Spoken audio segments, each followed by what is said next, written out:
नमस्कार, मैं वृंदा। दिल्ली के मालवीय नगर में एक इमारत में आग लगने के कारण 21 लोग जलकर मर गए। इनमें से 18 विदेशी नागरिक हैं। Bangladesh, central Asia, Mozambique, Liberia, Nigeria और अफगानिस्तान के कई नागरिक हैं। एक ही इमारत में दो होटल चल रहे थे, फ्लरिश स्टे B&B और मिकासा इन। दोनों के बीच सिर्फ एक दीवार का अंतर है। इनमें ठहरे हुए कई लोग इलाज कराने के लिए आए थे क्योंकि पास में ही मैक्स हॉस्पिटल है। सस्ता होने के कारण कई लोग इस तरह के होटल्स में रहते हैं। फ्लरिश स्टे B&B को टूरिज्म विभाग से सिर्फ 6 कमरे बनाकर होटल चलाने की अनुमति दी गई थी, मगर यहाँ पर 25 कमरे बनाए गए। कैसे बन गए? इसी जगह पर कई इमारतों में बेसमेंट में होटल चल रहे हैं, अभी भी चल रहे हैं। बेसमेंट से निकलने का रास्ता एक ही होता है। मीडिया रिपोर्ट में बताया जा रहा है कि इस तरह की इमारत के पास सभी विभागों के लाइसेंस नहीं थे। इमारत में लिफ्ट थी, एक ही सीढ़ी थी और आग लगने पर भागने का कोई रास्ता ही नहीं था।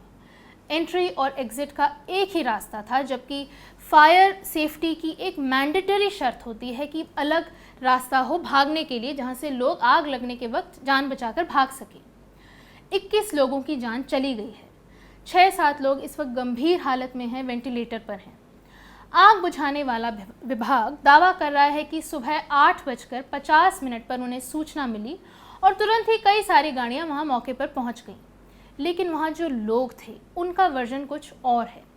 उनका कहना है कि ज़मीन पर आग की लपटें दिखाई दी और बहुत तेज़ी से ऊपर की मंजिल की तरफ पहुंच गईं, लेकिन 45 मिनट तक आग बुझाने वाली गाड़ी नहीं आई।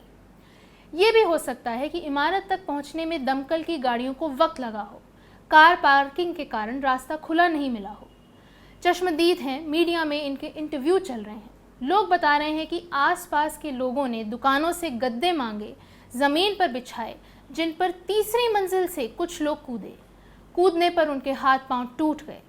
बाद में लोगों ने जब वहां से गद्दे हटाए तो उस घटना के वीडियो भी सोशल मीडिया पर वायरल हैं। अब सवाल उठता है कि जो गाड़ियां आग बुझाने पहुंची, क्या उनके पास तीसरी मंजिल तक पहुंचने के लिए भी सीढ़ी नहीं थी? मैक्स हॉस्पिटल के इलाके में आग लगती है और वहां भी आग बुझाने में ऐसी जल्दी नहीं दिखाई देती कि ये भरोसा बन सके कि दिल्ली के आसपास के इलाकों में आग बुझाने का सिस्टम मजबूत है। मेरा नाम मोहम्मद शोएब खान है और हम हौजरानी में रहते हैं, मालवीय नगर में। यहाँ पर जो दिल्ली में जो आज कैजुअलिटी हुई है, जो फायर हुआ है, उसके हम चश्मदीद गवाह भी हैं। बल्कि गवाह क्यों बोलेंगे, हम अपने आप को हेल्पर बोलेंगे, क्योंकि हम लोगों ने अराउंड 32-35 लोगों को बाहर निकाला है और रेस्क्यू टीम के साथ पूरे कंधे से कंधा मिलाकर हम रहे हैं। और कम से कम हमने जिन लोगों को निकाला था तो उसमें से 15 लोग तो वहीं पर डेड थे, ब्रॉड डेड। हॉस्पिटल ने भी उनको ब्रॉड डेड ही डिक्लेयर किया है। और बाकी हमने बहुत लोगों को सेव भी किया और CPR भी दिया है। मैंने, वसीम ने, अफजल भी था, इसरार, आमिर, बहुत सारे हम लोग थे, 7 से 8 लोग थे जिन्होंने रेस्क्यू टीम्स के साथ अंदर किए हैं। लास्ट में हमने अंदर जाके पूरा रेस्क्यू भी किया है, पूरा लुकआउट भी किया है कि कोई अंदर रह तो नहीं गया। लास्ट में सिर्फ 2 लोग मिले थे हमें, जो वॉशरूम के अंदर बैठे हुए थे अपनी वाइफ को साथ लेके, वो भी वहाँ पर एक्सपायर हो गए थे। बाकी हमने लोगों को सेव किया, अराउंड 20 से 25 लोगों को हमने सेफली निकाला दिया।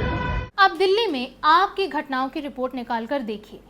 कई रिपोर्ट में जिक्र मिलता है कि हाइड्रोलिक सीढ़ी या तो थी नहीं, और अगर थी तो काम नहीं कर रही थी। दमकल कर्मी ऊपर तक पहुंच ही नहीं पाए और लोग जलकर मर गए। एक सीढ़ी के कारण इस देश में लोग जलकर मर जाते हैं। अप्रैल की यह खबर है। गाजियाबाद में पत्रकार अजीत अंजुम के फ्लैट के पास वाले फ्लैट में आग लगी। दमकल गाड़ियां तुरंत आ गईं, लेकिन उनके पास हाइड्रोलिक सीढ़ी टाइम पर नहीं पहुंची। जब तक वो सीढ़ी वहां पहुंची, आग की लपटें फैल गई थीं और कई फ्लैट जलकर राख हो गए। जो दमकल गाड़ी पहुंची वो भी किसी काम की नहीं थी, क्योंकि सीढ़ी नहीं होने के कारण पाइप से पानी कहीं पहुंच ही नहीं पाया।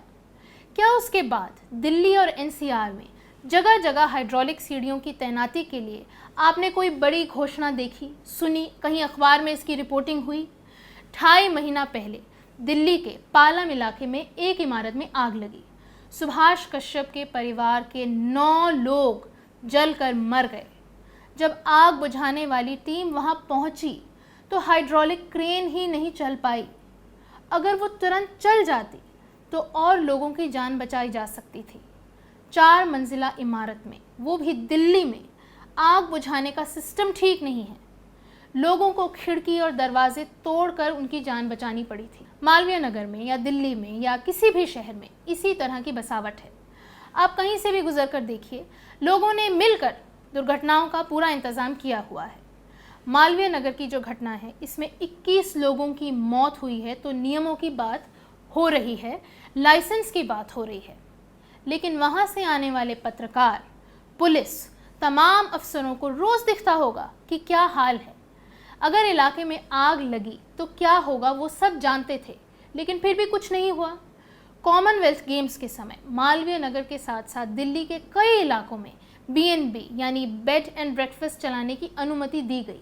बाद में इन्हें होटल्स में कैसे बदला गया? किसकी रजामंदी से ये हुआ? क्या ये किसी को नहीं दिख रहा था? दिल्ली के मोहल्लों में सेफ्टी के नियमों को लागू करना अब एक तरह से असंभव हो चुका है। कोर्ट की फटकार और मीडिया की ललकार से मामला गर्म होगा, कुछ दिन तक चलेगा, लेकिन फिर सब शांत हो जाएगा। आग बुझाने की गाड़ी या एम्बुलेंस का रास्ता मिलना इतना मुश्किल क्यों है? न्यूज़ लॉन्ड्री ने एक सीरीज की थी। पॉश कॉलोनीज के लोगों ने सड़क के किनारे की ज़मीन पर पेवमेंट बना लिए हैं, किसी न किसी तरह से कब्जा कर लिया है। क्या ताकतवर लोगों के खिलाफ MCD कार्रवाई कर सकती है? नहीं कर सकती। ये नेक्सस केवल राजनीतिक नहीं है, सामाजिक भी है। लोगों ने खुद ही अपनी मौत की तैयारी के लिए इमारतें बनाई हैं। 21 लोगों की जान गई है इसी दिल्ली में। हेडलाइन बड़ी होगी मगर कार्रवाई होगी नाम की। कुछ इमारतें दिखावे के लिए सीज भी हो जाएंगी, कुछ नोटिस जारी होंगे, कुछ इंस्पेक्शन होंगे।